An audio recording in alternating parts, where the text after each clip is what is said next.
Hello, it's me again, Morbid Sleep.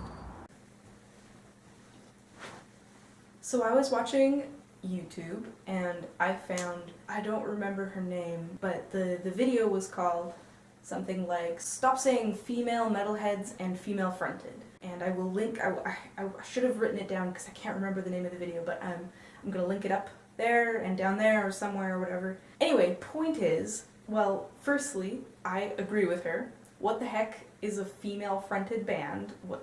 That's not a genre.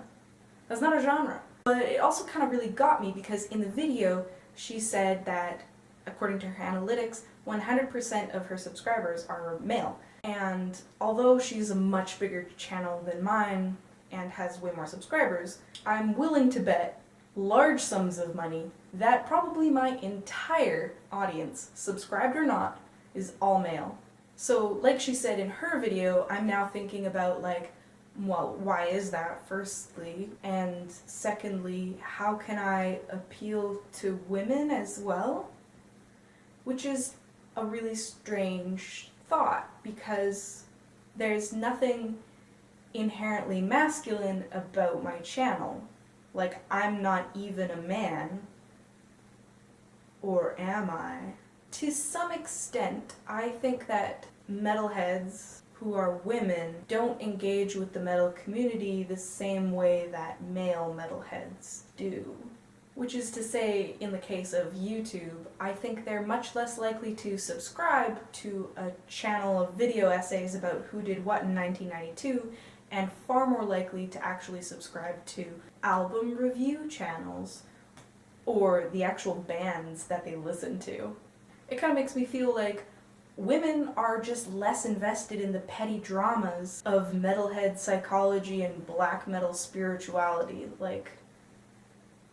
and more often look for actual solid material, like what album by Deicide is actually good and which album sucked. I mean, I'm stabbing in the dark here because I don't really watch a lot of metalhead YouTube. I watch more goth YouTube. That's way more fun, to me, personally. So if there are any metalheads of the feminine persuasion watching this video, please sound off in the comments and, I don't know, tell us what kind of YouTube you subscribe to. Something like that. I don't know. So, in the interest of doing a femininely oriented video, again, I have prepared myself accordingly with I even have blush on. I already made a response to Count Blaggerat's females in metal video, and that pretty much sums up a lot of my stance on, like, the genders of metalheads, I guess. But this time I thought I would respond to an actual feminine entity who also enjoys metal, and that would be CurvyMetalhead and her video, Females Can't Be Themselves in Metal. So this is also a direct response to her question at the end of the video, which was, female metalheads, what do you think of being, like, of this stuff? And so here I am, a apparently female metalhead, talking about being a female metalhead. So firstly, in response to Ms. Metalhead, I already disagree with the titular premise of the video that female metalheads can't be themselves. However, I completely understand where she's coming from. You should probably watch her video before you watch this one, so it's going to be linked above and below if I remember to. And so you should go click away, watch that, and then you can come back and finish watching this one. So in her video, she observes that women tend to gravitate to one of two sort of types of female metalheads, which would be, the first one is the hypersexualized, Kool-Aid red hair, metalhead vixen slash vampire princess slash dungeon mistress. The other type would be the metal-headed woman who is just copying the male stereotypes of metalheads. I'm assuming that means she is loud, pedantic to a fault, borderline alcoholic, and frequently forgets to bathe. So, firstly, for the hypersexualized form of metalhead, I mostly addressed my opinions on that concept in my response to Count Blaggerath, so that will probably also be linked somewhere around here, or maybe it'll just be like in your recommended or something. So you can watch that to see like my larger, expanded universe of ideas around that. So basically the gist of it is, if you like to be sexy, whether you're male or female, you go for it, friend. Dress however you feel most confident. And if looking like a sexy vampire is your thing, I support you. I stand with the sexy vampires.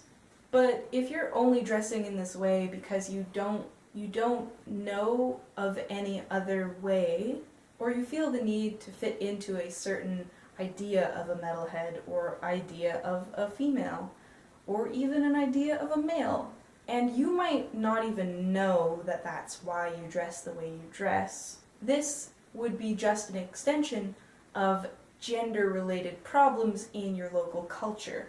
I know some towns and regions are worse for women and femmes than others, and young women especially may feel pressured to look and act a certain way in those places. In those places especially, it would be very difficult to deviate from whatever the gender norm is for your presentation. And that wouldn't be the fault of the wider metal community. That would be more the fault of the culture that you and your peers grew up in. So if you can, don't let yourself be boxed in. I would suggest you should reflect, everyone should do this, reflect by yourself about your wardrobe and your behavior and your external image, or how you want others to see you, and why you think these ways, and why you have the clothes you have. Is this who you like being? If the answer is no, hopefully you have supportive friends and the courage to become who you really want to be. And ideally, your community would be accepting of that.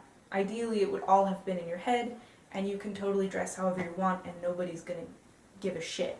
Now, although metal isn't directly to blame for this kind of gender conformity, that doesn't mean it can't try harder. Metal genres generally pride themselves on being accepting of misfits and weirdos, so I would expect that all metalheads would be able to accept any kind of misfit and weirdo. If you're walking into the metal show with a ball gown, why would that be surprising to anyone?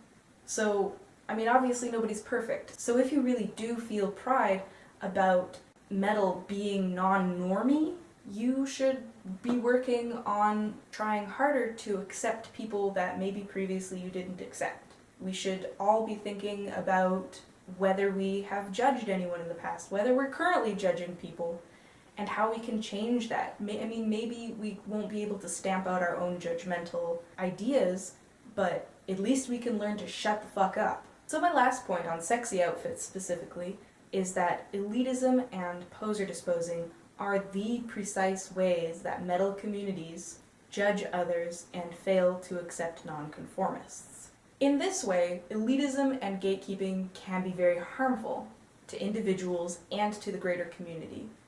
Sometimes I think that some metalheads have almost a no girls allowed mentality. So if a female isn't pretty to look at and doesn't cause temporary memory loss in all the hetero male metalheads at the venue, then she's probably gonna feel extremely unwelcome. But Count Blaggerath and CurvyMetalhead both reveal another prejudice in the community. No girls allowed can also mean that people who dress like a girl, walk like a girl, and talk like a girl are not welcome.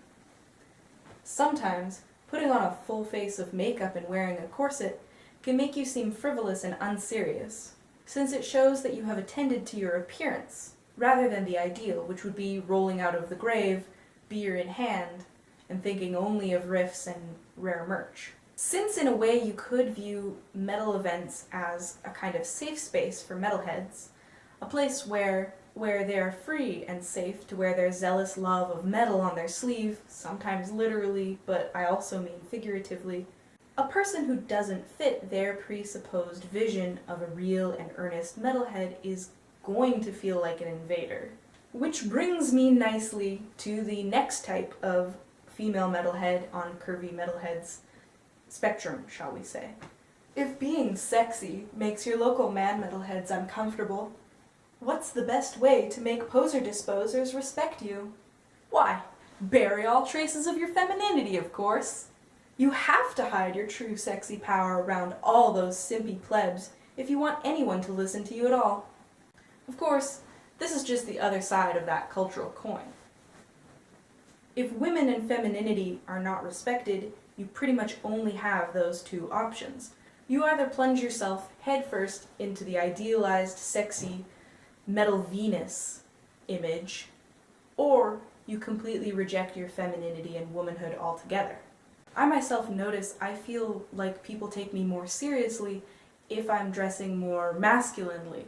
That is to say, I'm wearing jeans instead of a skirt. But to reiterate, I don't think metalheads can't be themselves. I think that there are cultural pressures that make people scared to be themselves, and cultural pressures that make metalheads scared to let other people be themselves. So, and I realize the irony of this as I'm standing here in like stolen clothing and a wig that are not mine, like this, in like, I'm in full drag at the moment, wearing like borrowed nail polish. She says, be yourself, and because I'm morbid sleep and I have to, I will add, you should also examine yourself, because how are you gonna know who yourself is if you don't think about who you are now? Do you feel good about how you dress and how you behave?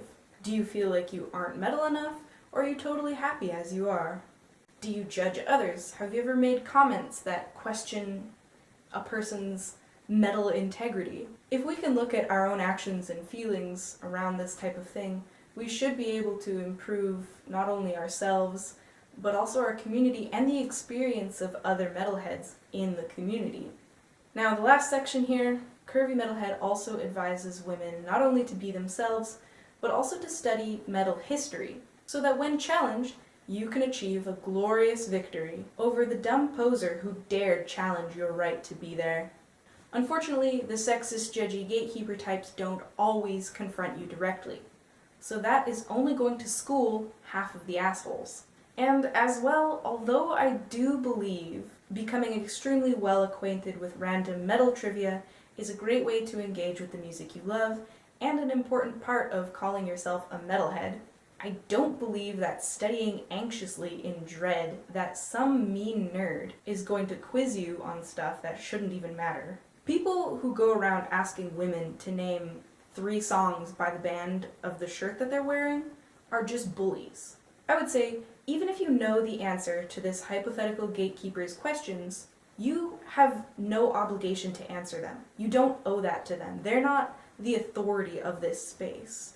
You have every right to be there and wear a shirt of a band that you like, but don't necessarily remember everything about. I would suggest perhaps you should reply something along the lines of, oh, 3 songs by Marduk?